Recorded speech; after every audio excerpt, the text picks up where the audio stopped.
من عمل صالحا من ذكر أو أنثى وهو مؤمن فلنحيينه حياة طيبة.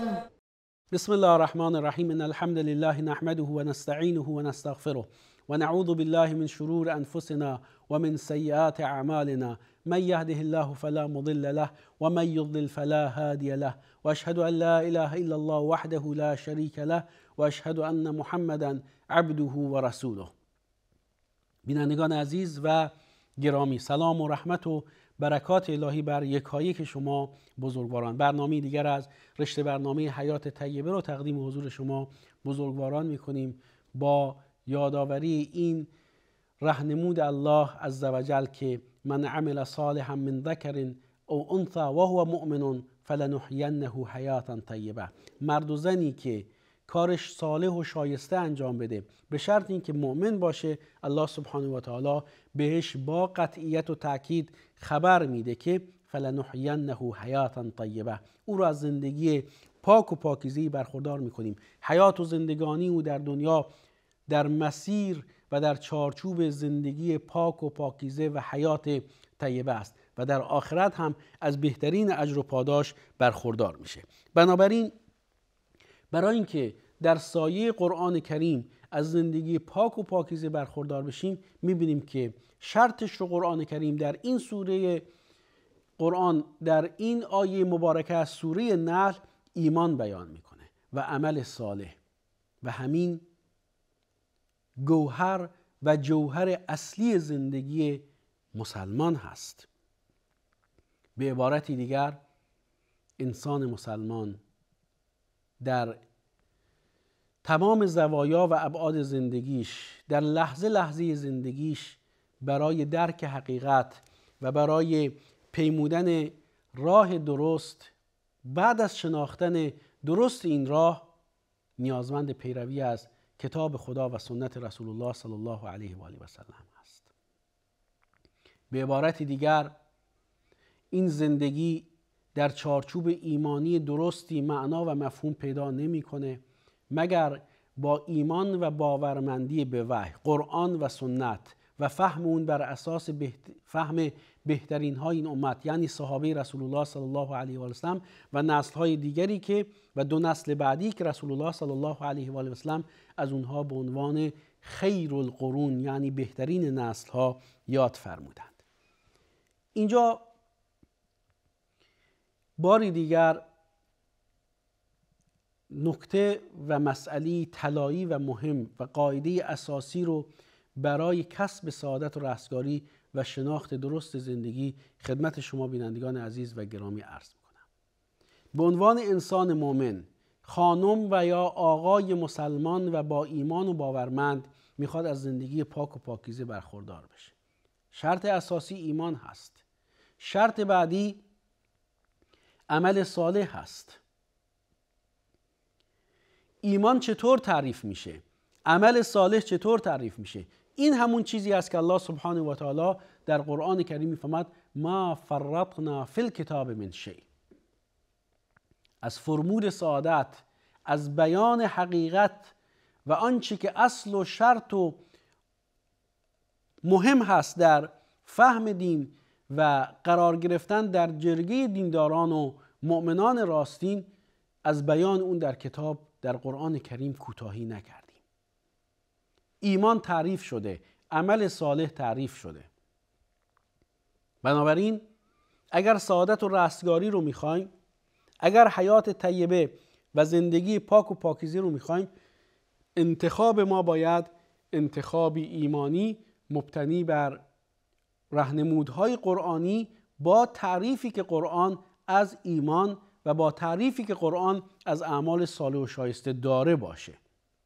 و در غیر این صورت انسان نمیتونه ادعا بکنه که اهل ایمان هست و نمیتونه در مسیر درست زندگی قرار بگیره. شاید اینجا کسی این اعتراض رو مطرح بکنه که خب چه بسیار افرادی که به دین، به اسلام، به قرآن باور ندارن ولی تو زندگیشون خیلی راحت هستند. کسی که این سوال رو مطرح میکنه توجه نکرده به این هشدار الهی که سنستدرجهم من حیث لا یعلمون. زندگی دنیا زندگی مبتنی بر امتحانات و آزمون هاست. حیات طیبه لزوماً بدین معنا نیست که من به عنوان انسان مسلمان باورمند به قرآن که در تلاشم کار خوبی انجام بدم در زندگیم دچار چالش نشم، دچار فقر نشم. حیات طیبه به معنای ثروت مادی نیست. حیات طیبه به معنی زندگی پاک و پاکیزه است که نگاه انسان مسلمان به مادیات و برخورداری از ثروت یا عدم برخورداری از ثروت، یعنی به ثروت و فقر، در هر حالت نگاهش اینه که این آزمون الهی در زندگی دنیاست. آنچه که براش مهمه اینه که در این آزمون و آزمایش چه ثروتمند باشه و چه فقیر باشه سرفراز و پیروز و موفق بیرون بیاد. چه بسیار ثروتمندانی که از لذت زندگی نابرخوردارند، از لذت زندگی محرومند، چون زندگیشون پوچه، باورمند نیستند. افحسبتم انما خلقناکم عبثا و انکم الینا لا ترجعون. زندگی رو عبث میبینه، زندگی رو لذت‌های زودگذر دنیا میبینه، زندگی رو و کامجویی از زندگی رو در کامجویی افسار گسیخته و خارج از تشکیل خانواده و ازدواج شرعی و ارتباط افسار گسیخته با دیگران میبینه. پناه بر الله سبحانه و تعالی. آرامش و آسایش رو در عقده‌ریزی و در عصبیت و عصبانیت در برابر دیگران میبینه. اگر کسی بهش بد کرد این انگیزه رو نداره که ازش بگذره. بسیار بسیار عصبی و متعصب هست. اما انسان باورمند، بله ما انسان‌ها به طبیعتی که الله سبحانه و تعالی ما رو بر اساس اون خلق کرده ممکنه در کارهای عجله بکنیم، تصمیمات غلط بگیریم، خوب و موفق از چالش‌ها بیرون نیایم. اما وقتی که باورمند باشیم، وقتی که بر اساس یک تصور و باورمندی و نگاه درست به زندگی مسائل مختلف رو ببینیم، خوشی‌ها و ناخوشی‌ها رو در این چارچوب ببینیم، اونجایی که چالشی پیش میاد به خوبی میتونیم پشت سر بگذاریم. اونجایی که مشکلی پیش میاد به خوبی میتونیم پشت سر بگذاریم. چون زندگی دنیا رو محل عبور و گذر به سوی زندگی حقیقی و جاویدان میدونیم.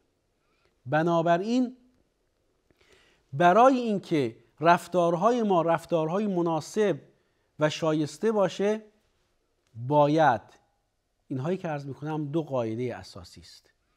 اصل نیت خودمون رو در چارچوب زندگی بر اساس اون حکمتی قرار بدیم که به خاطر اون آفریده شدیم. و ما خلقت الجن والانس الا لیعبدون. ما به دنیا نیومدیم که، معذرت میخوام خدا حفظتون بکنه و گرامیتون بداره، ما به دنیا نیامدیم که چند صباحی در این دنیا همچون حیوانات بخوریم و بیاشامیم و ضرورتها و غرایز خودمون رو برآورده بکنیم. اینها عوارض زندگی ماست، اینها مسائلی است که در زندگی ما وجود داره. برای این منظور، برای این که از زندگی پاک و پاکیزه برخوردار بشیم، باید نیت خودمون رو، چارچوب زندگی خودمون رو، نظم و تنظیم و انضباط زندگی خودمون رو بر اساس حکمت آفرینش خودمون قرار بدیم. و ما خلقت الجن والانس الا لیعبدون. هدف زندگی ما، هدف از آفرینش ما که الله سبحانه و تعالی ما رو آفریده، حکمت آفرینش ما در این خلاصه میشه که الله رو به یگانگی عبادت بکنیم. توحید، اخلاص، که جای جای قرآن کریم بر این نکته تاکید میکنه. و زندگی پاک و پاکیزه بدون توحید ممکن نیست. موضوع دوم و قاعده طلایی دوم تبعیت از رسول خدا صلی الله علیه و آله و صحبه اجمعین. دو حدیث رو من در اینجا به عنوان دو قاعده زندگی، عملگرایی در زندگی بر اساس راهنمودهای الهی عرض میکنم. به گمانم همین دو حدیث برای اینکه ما سعی بکنیم و این انگیزه رو داشته باشیم که در مسیر حیات طیبه قرار بگیریم کفایت میکنه. عملگرایی اصل و اساس هست در شکل ظاهری و باطنی اون.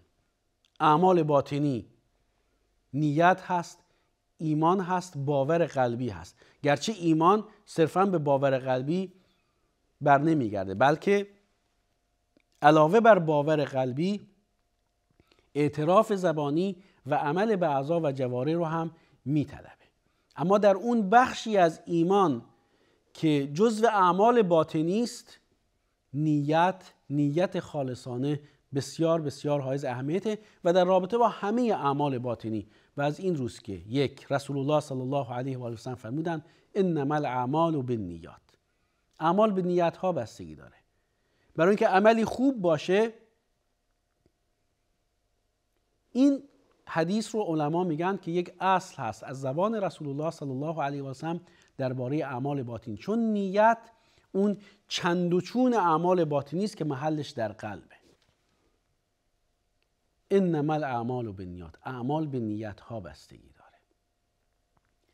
اگر نیت خالصانه برای الله باشه عمل پذیرفته میشه، اگر خالصانه برای الله نباشه اون عمل پذیرفته نمیشه. حالا یکی میاد میگه که من خالصانه عملی رو انجام میدم که به گمان من درسته پس الله میپذیره. خیر، این گونه نیست، بلکه دومین شرط اساسی برای اینکه عملی خوب باشه و پذیرفته بشه، علاوه بر اینکه اخلاص باید درش باشه، دو، متابعت از رسول الله صلی الله علیه و آله و صحبی اجمعین. و بر این اساس رسول الله صلی الله علیه و آله بیان فرمودند که هر کسی کاری انجام بده که اون کار در دین و راهنمود رسول الله صلی الله علیه و آله وجود نداره، اون عملش مردود هست. من احدث فی امرنا هذا ما لیس منه فهو رد.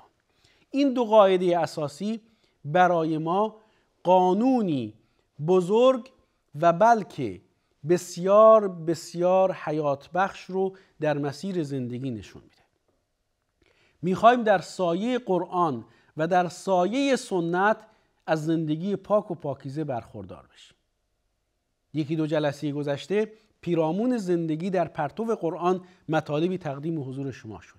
اینجا تمرکز ما بیشتر بر زندگی در پرتو سنت هست که لازمه برخورداری از حیات پاک و پاکیزه است. چرا؟ دلایلش فراوان هست. چون این امر الهی است. همین قرآن که اساس زندگی ما باید باشه و برنامه اساسی زندگی ما و قانون اساسی زندگی ما بیان میکنه که در کنار اطاعت از الله از رسول اطاعت بکنید. چون رسول الله صلی الله علیه و آله حامل وحی هست، چه نوع قرآنش چه وحی تلاوت نشدنی که همون سنت میشه. و موضوع به همینجا ختم نمیشه. خوشبخت‌ترین خانواده، خوشبخت‌ترین زن، خوشبخت‌ترین انسان، خوشبخت‌ترین مرد، خوشبخت‌ترین انسان روی کره زمین کسی میتونه باشه که از رسول الله صلی الله علیه و آله و صحبی اجمعین تبعیت بکنه. چرا؟ چون رسول الله صلی الله علیه و آله و سلم سمبل و نماد بلکه الگو و سرمشق هست شخصیت ایشون در زندگی انسان، در اخلاق، در ایمانیات و اعتقادات و در اعمال و کارهای خوب و صالح و شایسته. و به این خاطر خوشبخت‌ترین بانوان در تاریخ بشریت همسران رسول الله صلی الله علیه و آله و سلم هستند. چرا؟ هم در دنیا هم در آخرت. در دنیا چرا؟ چون اخلاق محمد رسول خدا صلی الله علیه و آله و سلم قرآن بود. زمانی که از ام المؤمنین عایشه صدیقه رضی الله عنها سوال میشه که درباره اخلاق رسول الله صلی الله علیه و سلم از ایشون سوال میشه، پاسخ میده کان خلقه القرآن. اخلاقش قرآن بود. علاوه بر این رسول الله صلی الله علیه و آله و سلم الگو هستند، البته برای کسی که بخواد از ایشون الگو برداری بکنه. لقد کان لکم فی رسول الله اسوة حسنه. برای کسی که به آخرت ایمان داره، به دیدار الله امیدوار هست و الله رو فراوان یاد میکنه، در شخصیت رسول الله صلی الله علیه و آله و سلم الگو و سرمشقی نیکوست. و بر این اساس هست که برای انسان مسلمانی که به دنبال زندگی سعادتمندانه هست خیلی خیلی مهمه که توجه داشته باشه به این که الله چه فرموده، توجه داشته باشه به این که رسول الله صلی الله علیه و آله و سلم چه فرمودند. زندگی سعادتمندانه در پرتو ایمان راستین مستلزم پیروی از کتاب خدا و سنت رسول خدا صلی الله علیه و آله و صحبه اجمعین هست.